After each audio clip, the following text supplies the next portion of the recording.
So Olesya is a researcher from UCL.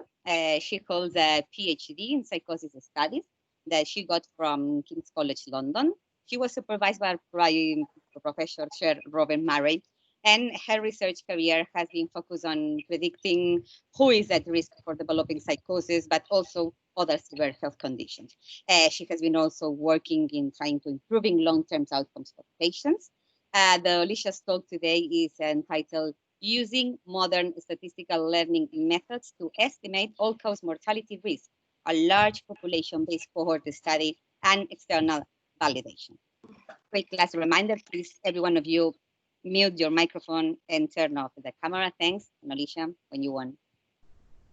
Perfect. Thank you so much for the wonderful introduction and for having me here. So I'm just going to share my slides and hopefully you will be able to see them without any difficulties.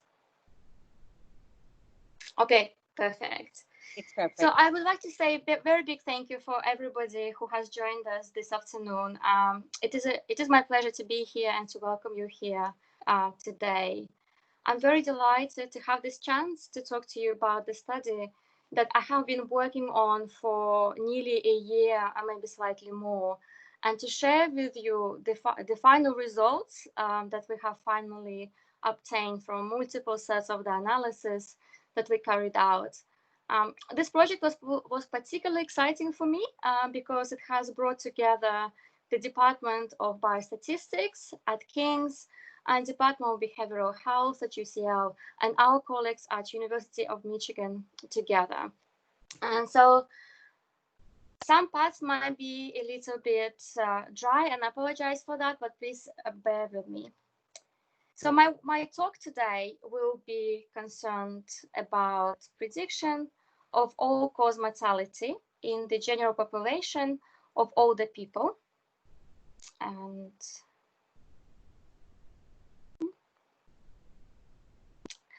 And like in the era of the global increase in the aging population, there is a need to have a reliable prediction for all-cause mortality among older people. So having such a prediction tool would allow us to carry out a rapid assessment of a personal risk for all-cause mortality based on the individual profile of risk factors. So for this reason, such a prediction tool can be used as a first stage screening aid that will alert to individuals' heightened risk for dying in the following years, and as such to highlight them for appropriate evaluation and prevention strategies. Such prediction, for this reason, such a prediction model could actually allow us to increase life expectancy of people who are at the highest risk for all-cause mortality, and by doing so, we can increase their quality of life. So a prediction tool for all-cause mortality could also be helpful for people from the general public, just to increase their self-awareness of their health status and what changes they might be able to implement in their lives to improve their life expectancy. And it also can be helpful for health organizations that aim to decrease certain risk factors from the general population of older people. So the research into designing risk predictions for all-cause mortality is not new, as it has been ongoing for over 20 years. To date, there have been several prediction models for all-cause mortality developed at 1 year, 4 years, 5 years, and 10 years. And all these majority of these models were developed in US, and they were all they all employed similar methods for statistical analysis. So these models mainly were developed using stepwise regressions on complete cases only. And so when deciding which predictive variables to retain in the model out of all the potential risk factors considered, the researchers, as a general rule, relied on p-value thresholds. So in other words, they employed stepwise regression methods. And one of these models is of particular interest to us because it's one of the few that have been developed in England using a large representative sample of English adults who were aged 50 to 100. And so drawing the same methods as before, as in previous studies, this prediction model for all-cause mortality has shown to have a high discriminative ability to discriminate between those who were at high or low risk for all-cause mortality in the following 10 years. And this model was termed as 10-item index for mortality because through this stepwise regression, the authors identified 10 predictors that were shown to be important for mortality. And these were like age, as we would expect, gender, BMI, level of physical activity, mobility issues, and other comorbid risk factors. And this model is one of the newest models developed so far. So having developed this model, we know that standard statistical methods entail several limitations that might curtail our enthusiasm for the results.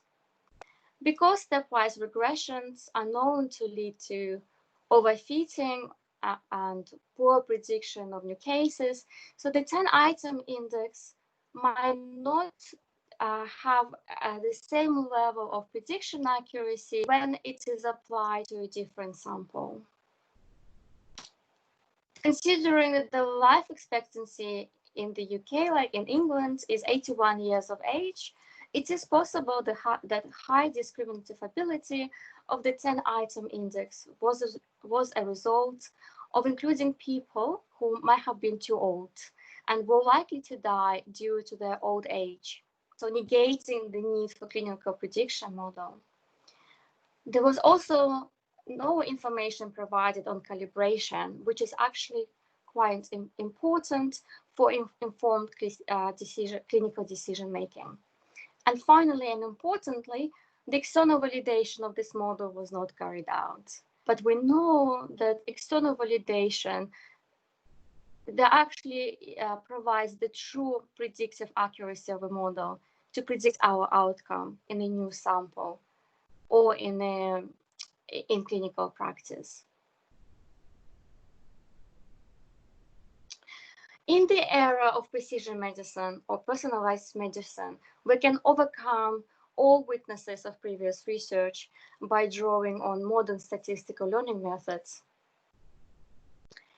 So in this study, using the same sample as in 10-item index, we wanted to develop a robust prediction tool for all-cause mortality by using statistical learning algorithms.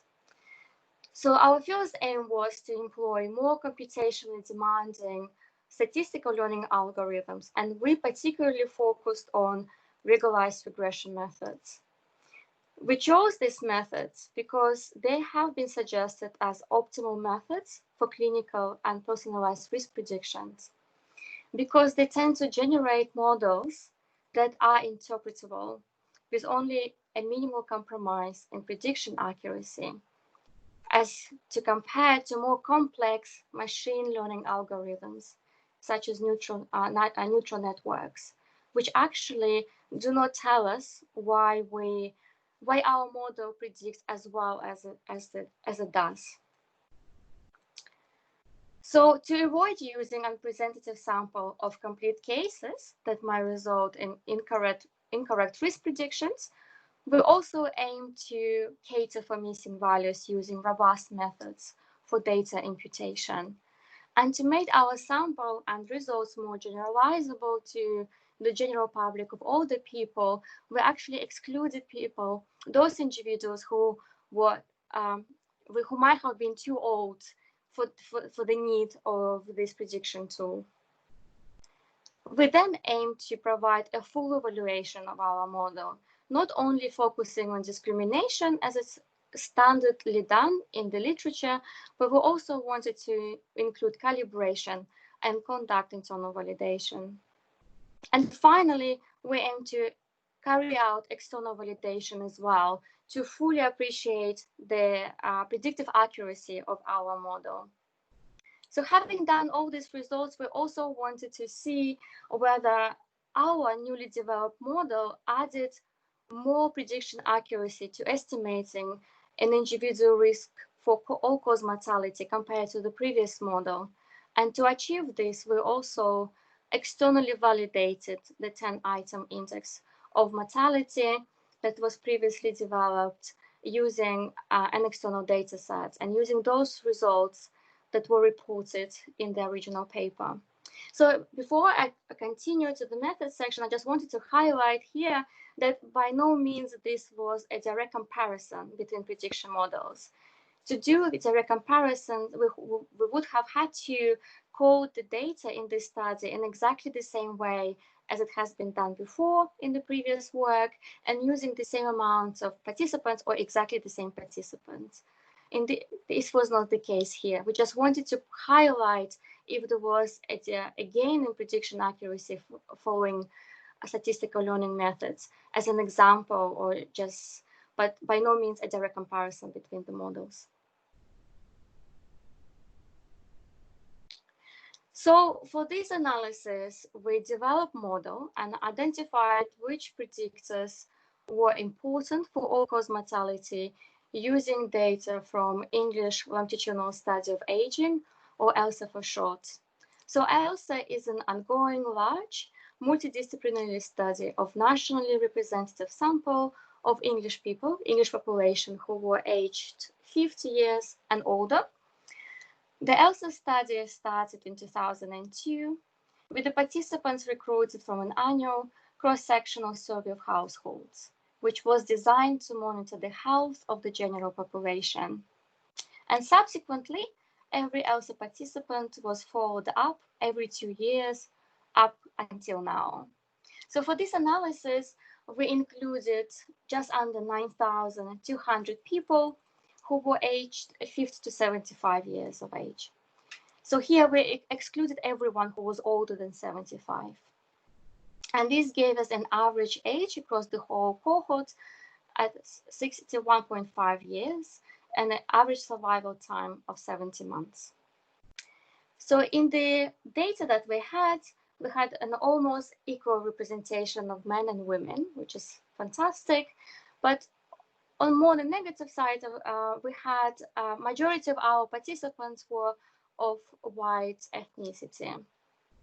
But this is not entirely surprising, considering that majority of these participants were born before the Windrush generation. And for the model building, we included 84 predictors that encompassed information on general cognitive and social functioning for every person, their health conditions, comorbid health conditions, life satisfaction, physical activity, social involvement, and any other aspects that might be relevant for any person. So we try to include as much of an interesting and like a full picture of a person's life for this analysis. So for external validation, we use data from Health and Retirement Study, and this is another nationally representative longitudinal survey of older people, but in this case residing in the United States.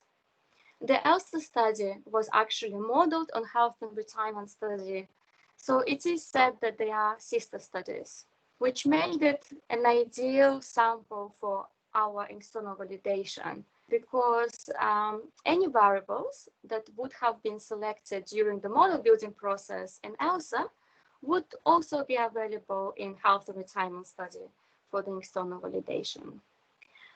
To make it more consistent with the ELSA data, we also restricted the sample to those who were aged 50 to 75 years old. And this gave us a total sample size of 2,575 people, and 19% of these individuals died during the 10-year follow-up. In terms of distribution of age, gender, and ethnic composition, both cohorts were comparable to each other.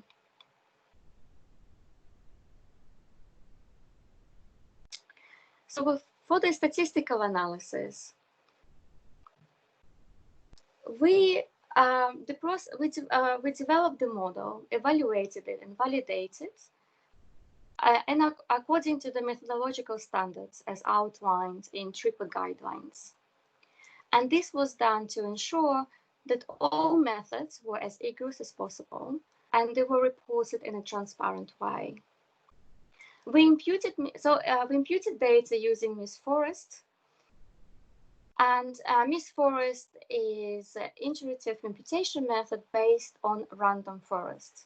And this is actually one of my favorite methods of data imputation, as it handles continuous and categorical variables equally well and is able to accommodate nonlinear relation structures or interactions within the data. In fact, Miss Forest has been shown to outperform the other well-known methods for data imputations, such as k-nearest neighbor and mice, in the presence of large and complex data sets. So to evaluate the quality of imputation, we estimated the imputation error using normalized root mean squared error for continuous variables and falsely classified, or PFC, for categorical variables. And these tests have shown that we had very small error present in our imputed data, which is very reassuring. To build the model, to build the prediction model for all-cause mortality, and identify which of 84 predictors were important for estimating an individual risk for this outcome during the 10-year follow-up, we applied Cox proportional hazard model with regularization by least absolute shrinkage and selection operator, or Cox-Lasso for short. Cox-Lasso entails fitting a model in which it imposes penalty alpha on the size of the regression parameter estimates to shrink them towards 0. So if a suitable alpha is chosen, Cox-Lasso automatically performs variable selections, deals with collinearity, and introduces parsimony into the model. So the importance here in this set of analysis is to choose the most optimal tuning parameter alpha. And here, the tuning parameter alpha was chosen from a grid of 100 alpha values through 10-fold repeated cross-validation. So here I also, on the slide to the right, I introduced a very simplified depiction of the 10-fold repeated cross-validation. So here, as it shows, the 10-fold cross-validation entails dividing data randomly into 10 non-overlapping data partitions. So those people who were included in the first 9 partitions were considered to be as a training sample. And the remaining individuals were considered as the test sample. And to reduce any potential variance that might be present, we repeated 10-fold cross-validation 100 times, giving us 1,000 repetitions, and computing the partial log likelihood for each alpha value. And the optimal alpha was chosen as the one that led to the largest partial log likelihood. So having identified the optimal alpha, we created 3 models. Model 1 contained the optimal alpha, and we called that model as model best. And in the literature, it's quite frequently noted that model with the optimal alpha still tends to include a high proportion of noise variables, even if the inclusion leads to a better model performance. So to deal with this, we created model 2, and the model 2 contained a stricter alpha penalty, which had a partial log likelihood within 1 standard error of the maximum. And in fact, it is often said that a model with 1 standard error is preferable because it leads to a better compromise between a reliable number of the selected variables and the prediction accuracy. And here we call this model as model 1 standard error. And model 3 contained the strictest penalty of them all, and it was the one that had a partial log likelihood within 2% of the optimum partial log likelihood, leading to a much more parsimonious model. And we chose this model because often, ideally for clinical practice, a prediction model needs to be feasible to use. And to ensure that we had the selection of a more parsimonious model, we introduced model 3 for our analysis. In terms of the evaluation of the models, there are two fundamental aspects of evaluating and validating a model. And these are discrimination and calibration. Discrimination indicates how well a model separates those people who experienced an event from those who didn't. And here we measure discrimination with C-index. Calibration, which we assessed with the calibration slope beta, describes how well the predicted survival corresponds to the observed survival. And it also can be described as a measure of bias, and it ideally should be 1. To provide a fuller picture of our model performance, we also calculated sensitivity and specificity at 10 years. As the way of internal validation, we used Harrow optimism correction procedure. And accordingly to this procedure, the whole model building process from imputing the missing values with Miss Forest, selecting tuning parameter alpha for repeated cross-validation, to fitting Cox lasso was repeated 1,000 times on a different real samples of data. And this allowed us to estimate an average optimism that was present in every measure of performance. And so using this estimated optimism, we were able to correct our measure performance for optimism, leading to internally validated results. And once this has been done, we then externally validated our model using data from health and retirement study. And then to assist a comparison with the previous models that was developed using standard regression methods, we also externally validated the 10-item index in health and retirement data as well,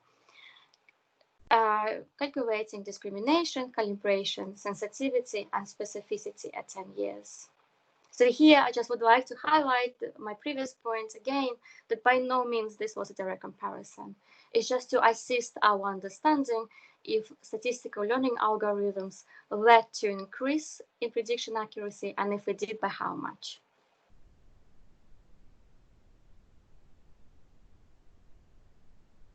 So having done all of this analysis, we had 3 models. And we can see that model with the best penalty selected 55 predictors out of 84, and model with 1 standard error penalty selected 54 out of 84 predictors.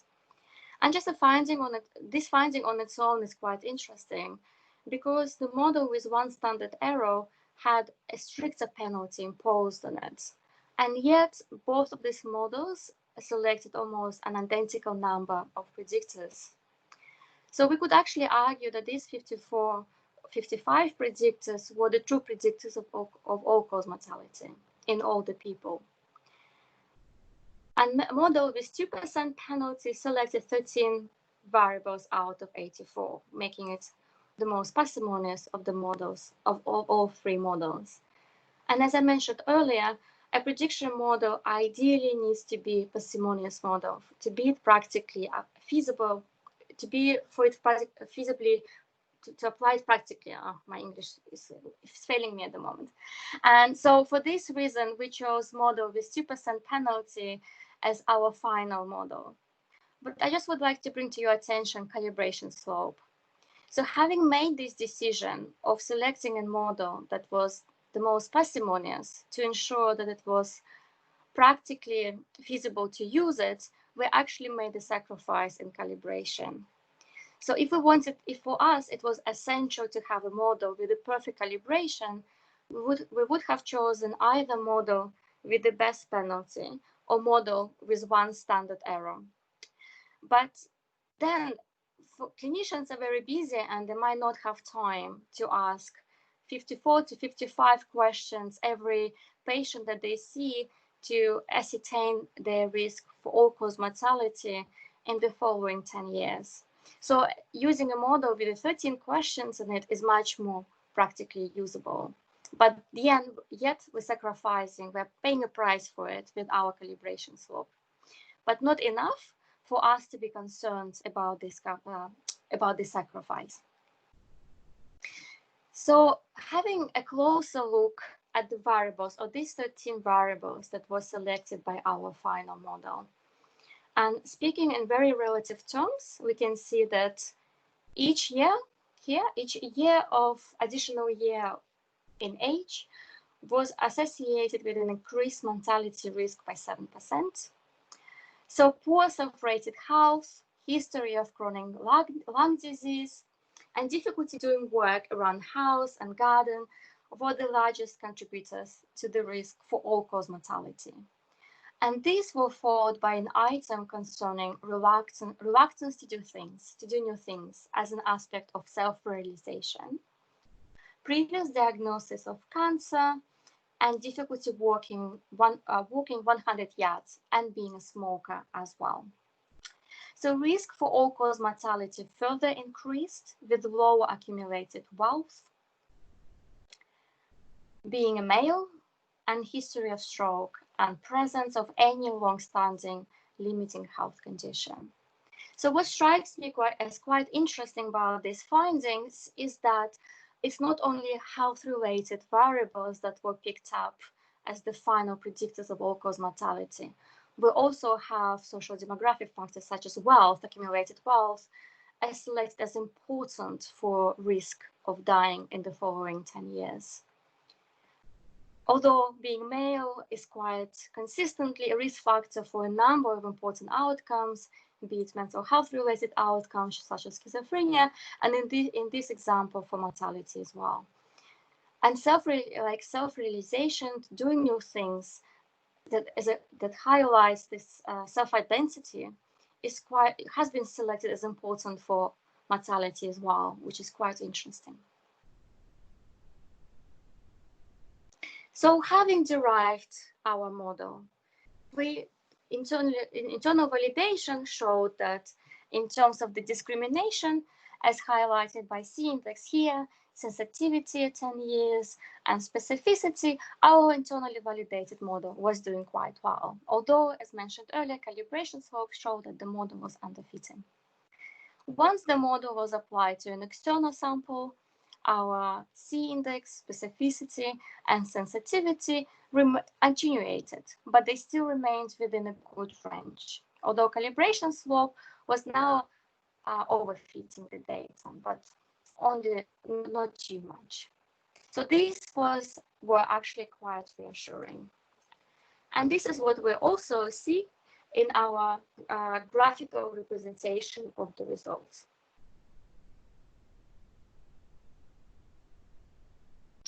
So on the right, so it's taking a little bit time to load for some reason, just a second. Here we are. So on the right here, we have a calibration plot. To the left here, we have a calibration plot, and it highlights an overall good agreement between predicted and observed survival rates at 10 years as estimated by our model. And to the right here, we have estimated frequency of predicted survival probabilities as estimated in the training data set or ELSA and an external validation data set. And overall, the frequency of predicted survival probabilities overlap across two samples. So altogether... Olesya, sorry, can I just read a question for you? So Claire is asking you, if you wanted to look at whether the model works the same for different groups, for example, men and women, would you just stratify by gender, or can you include lots of interactions? Thanks, Claire. I think I think I would just stratify the analysis by gender. But maybe, well, maybe we can ask Daniel about this. Daniel, what do you think? Because in my opinion, I think stratifying analysis by gender will give a clear representation which variables might be important for each gender group rather than creating multiple interaction variables.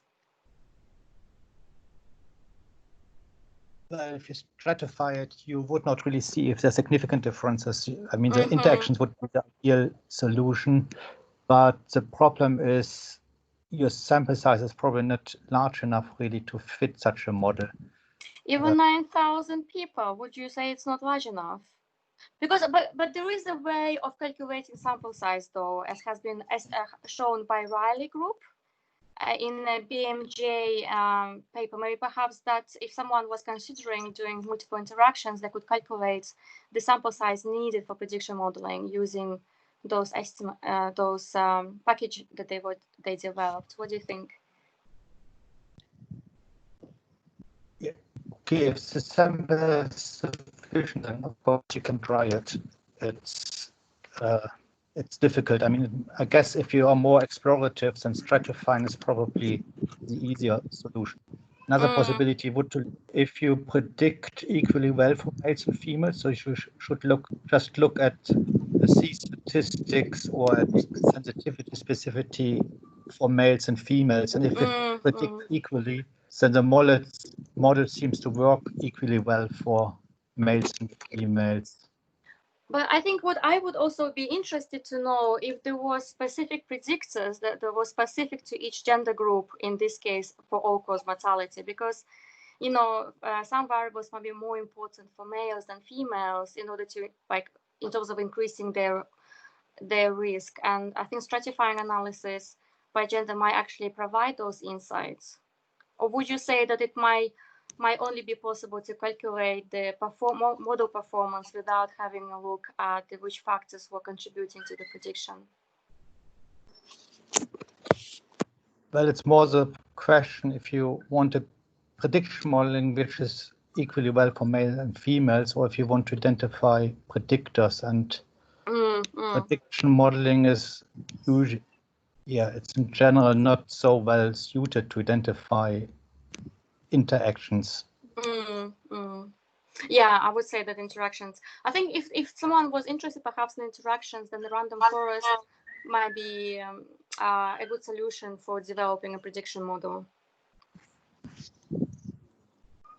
Decision tree analysis, I mean. But perhaps we can discuss it after your talk. There's further interest. Yeah, because an exciting part is coming up with my results, so I'm very eager to move on to the next slide. But I think this question is excellent, and we definitely can have a more detailed discussion in a few minutes once, in a few minutes towards the end of the talk. I hope this is okay. So, so as I mentioned, there's a very exciting part coming up, and for me, as sad as it might sound, the exciting part was like, okay, so let's see what this model actually means for people. Like, we have done all this analysis. We spent weeks and weeks running this analysis on cluster and changing things and trying new things. And so why was it important? How can we apply what we have done here, in practice? And to highlight this example, I wanted to present like a case scenario. Imagine we have Joe, and who has come to see his general practitioner for a general checkup. And these were the notes that the general practitioner took during the session. So this is a man who is 75 years old. He is a smoker, but he comes from a higher socioeconomic background. He has one limiting health conditions, and in the past, Joe had cancer, but he's okay now. Joe has intact memory, but he states that he had always been reluctant to try new things in his life. He also reports having difficulties doing work around house and garden, and he even struggles to walk 100 yards.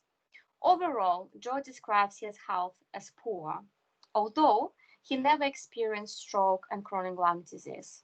So taking these notes from a general practitioner case, we can actually include this information into our model and do calculations. So here I provide an example to show how these calculations will look, but in reality, it will be all automated doing like an online web-based calculator.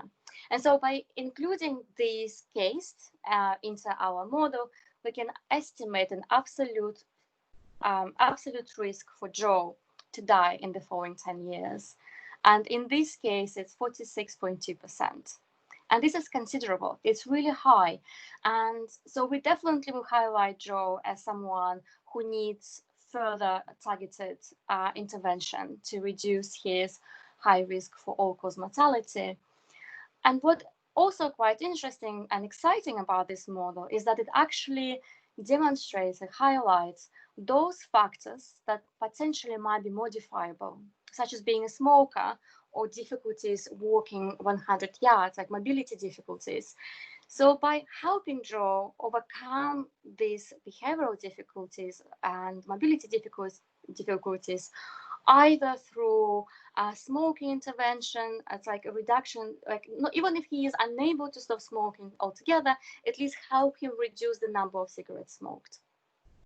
And in terms of the mobility difficulties, it has been shown consistently in the literature that pain management might be quite effective. So by targeting these specific factors in Joe's life, we can not only increase his life expectancy, but by doing so, we also improve his quality of life. And this can be done on an individual basis for any other person from the general population who is aged between 50 and 75. And so, how does our model compare with the previous model? And this is quite an exciting part of our analysis. So just to a quick recap, the previous model, the 10-item index model, was developed using stepwise regression without catering for missing values or doing any optimization as part of model building process. And we can see here that in terms of the discrimination, the 10-item index is doing better. It's higher compared to our externally validated model. In terms of sensitivity at 10 years, both models are comparable, but calibration slope is lower for 10-item index. And specificity at 10 years is also considerably lower for the previous model compared to our model. So overall, the differences in the prediction accuracy were not strikingly different. So there's just as the key findings, using statistical learning algorithms, we selected 13 questions about person's life, such as age, gender, previous history of health conditions, smoking status, and wealth. And using this information, we created a robust prediction model for all-cause mortality that performs quite well, as it was shown by internally and external validation. So having said that, externally validated model was discrimination for our external validated model was lower compared to the previous model. And this is actually consistent with some recent studies which show that statistical learning methods, including much more complex machine learning methods, lead to only limited, if any, increase in prediction accuracy of the models when compared to standard logistic regression methods, for example. But compared to the previous model, so our model was less likely to overfit the data. And specificity at 10 years for the externally validated 10-item index was considerably low compared to our model. And this implies that the 10-item index was likely to falsely classify a higher proportion of older people at high risk for all-cause mortality in the following 10 years. But importantly, Our model is the first model that enables you to estimate an absolute risk rather than relative risk prediction for all-cause mortality. So even if the previous models were doing better on some forms or some measures of performance, they're still unable to calculate absolute risk, which is important for clinical implications or clinical application of our model. But as with any study, we have some strengths and some weaknesses in this project as well. Second, here we are. And so in this study, we employed rigorous methods for model building and validation when the accuracy, interpretability, and parsimony were the priority. We also followed recommended guidelines for model building and reporting, and we catered for missingness as well. So both cohorts that we employed for development and validation were representative of people residing either in England or in US. So by implication, we can argue that this prediction model might also be generalizable to other populations with similar underlying characteristics. The weaknesses of our model is that the model was developed on predominantly white participants of predominantly white ethnicity, so it will need to be recalibrated when it is applied to more ethnically diverse populations. So our model might not be applicable to nursing homes and other institutional populations. And some people might argue that by including only baseline variables for the model prediction, we didn't capture the time varying aspect of people's lives. As we know that any life circumstances of a person can change from year to year. And although we had this information in both cohorts, and so we could have estimated the changes from time to time in the life circumstances of every participant, we chose not to do that because using baseline variables reflects the real life clinical information available to a clinician and to a participant when they make a decision, when they try to estimate a risk for all-cause mortality. You know, a patient might not know how their life might change next year. So all they have is information right here and right now. And we wanted for our model to reflect that. So in conclusion, having employed modern statistical learning algorithms and having addressed the weaknesses of previous research, we developed mortality model for with a good discrimination and calibration, as was highlighted by internal and external validation estimates. Overall, our model suggests that it can be quite useful for a number of applications. But the question stands, is it worth of employing these advanced and very demanding statistical learning algorithms, as when we saw that gains in prediction accuracy might be argued are not that substantial. And I have to say that if the outcome under investigation is a very sensitive subject, like in this case, it was mortality, telling someone that they are at risk of dying or not requires this extra level of precision. And this is worth of all the demands that these methods entail. But when the model is being developed on a less sensitive outcome, I would think that standard regression methods will be sufficient. And before I conclude, I would like to say a humongous thank you to my amazing colleagues at both at King's College and at UCL.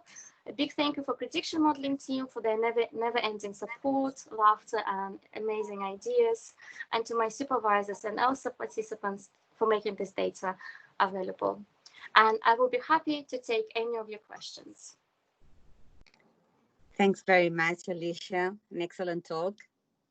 Thank you. And if anyone has any questions, you want to write it in the conversation, I'll be happy to read it for you. So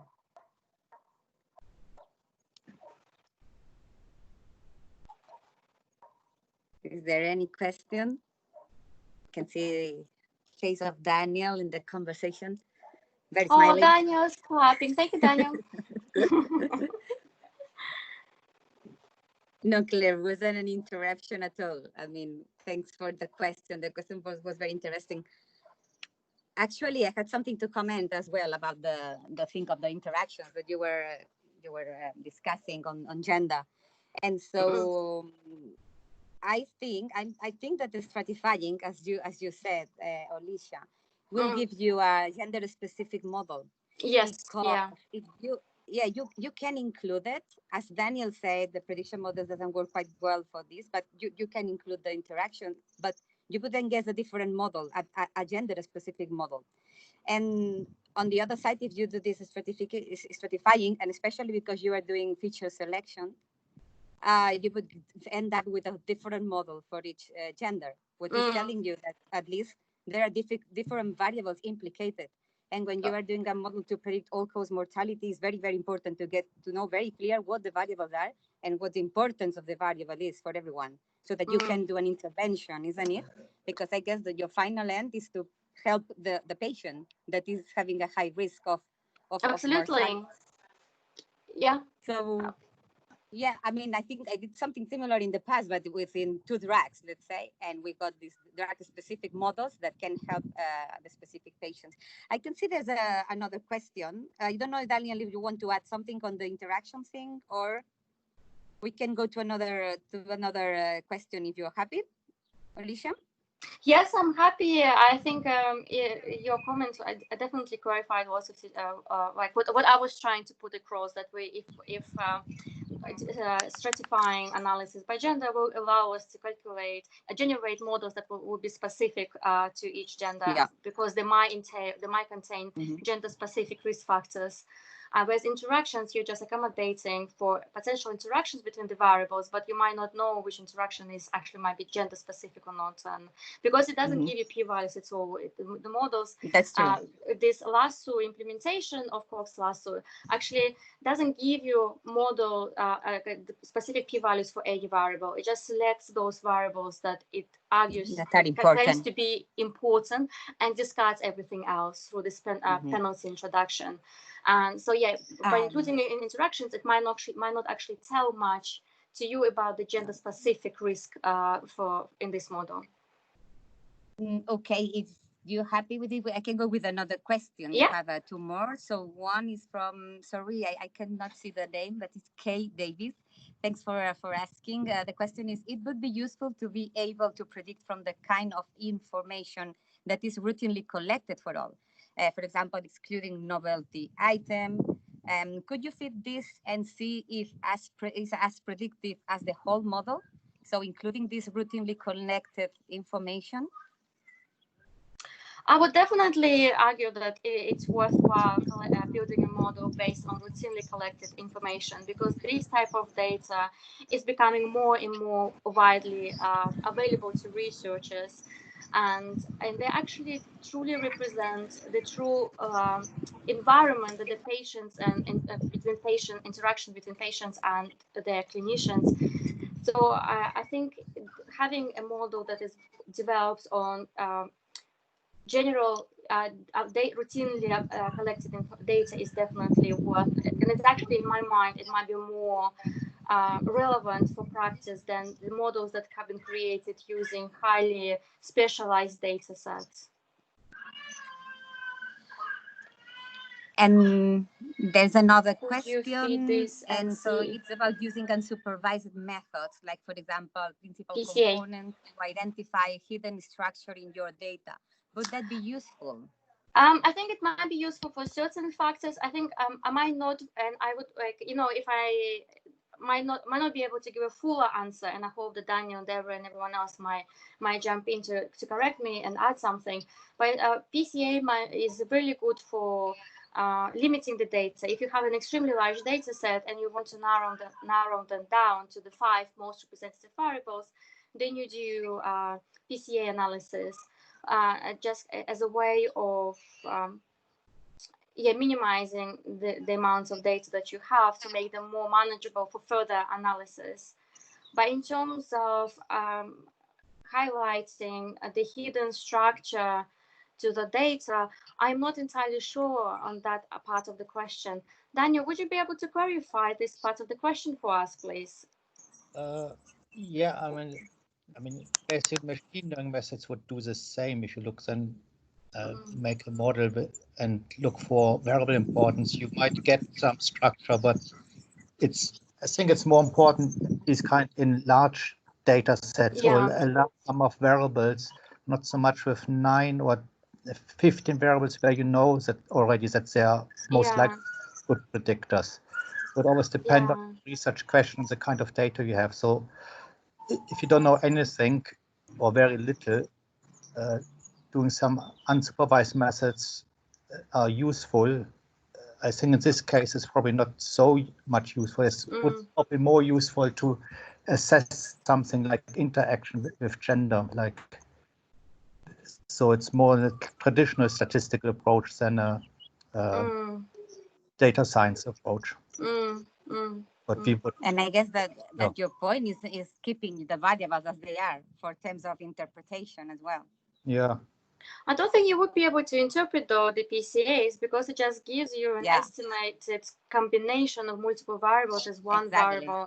So you might not actually interpret these data. It's literally just, I know that PCAs are used quite frequently in genetics to estimate genetic ancestry as a combination score across all multiple genetic variants, but so it can be used, of course, in other applications if you have a large number of variables. But in terms of interpreting the results, that might be challenging because it doesn't actually tell you, apart from the fact that you have the 5 best variables that explain most variants in your data set.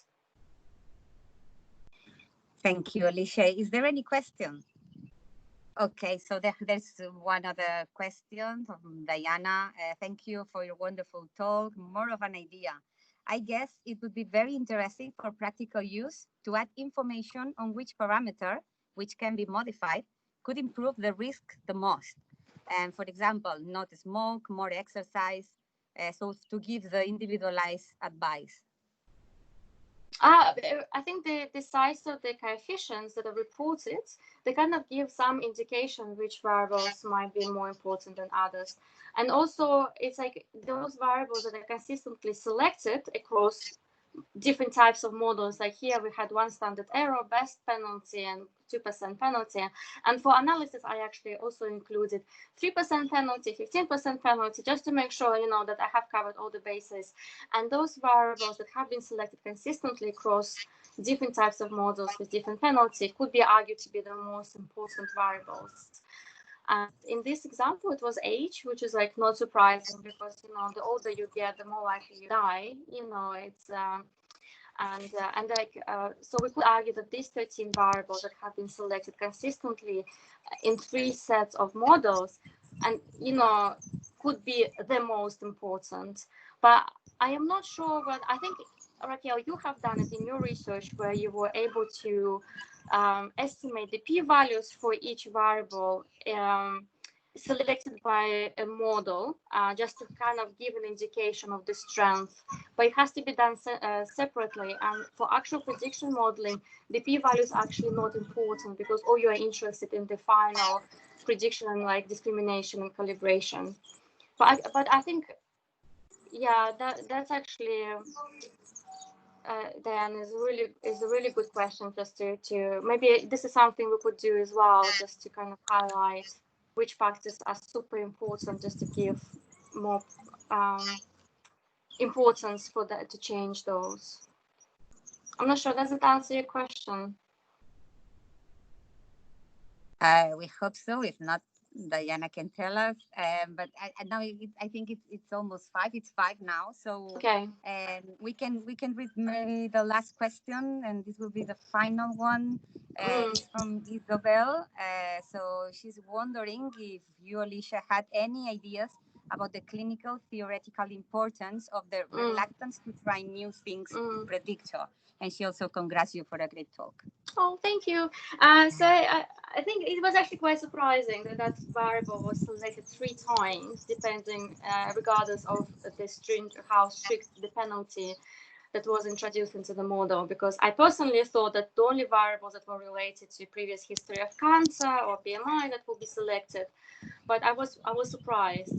And I think it has something to do with the psychological aspect of knowing your identity, you know, like you know who you are and you try new things, you're exploring, you're adding, you kind of satisfied and fulfilled in yourself, and by reluctance of doing the new things, it might be that these people are more likely to deny themselves this, or might, and psychologically, you know, it might lead to a number of outcomes, like depression, maybe a social isolation, anxiety, and things like that, and perhaps that could be a contributing factor to increasing risk for dying later in life. Okay, so this will be the last question. Thanks everyone for joining. Thanks especially to Olesya for this excellent talk. Well, thank you for inviting me. No, a pleasure as always. And just telling people that the talk will have been recorded, so it's available now in the VSA website. I will be circulating the link soon, and also you can see it in our social media. And thanks to everyone for joining. The next talk Thank will you be for coming. the first It's a Wednesday. pleasure. It was a pleasure to have Thanks you here. to you. And the next talk will be the first Wednesday of August, the next month. Okay, so thanks everyone, and see you. Take care. Bye. Bye. Bye bye.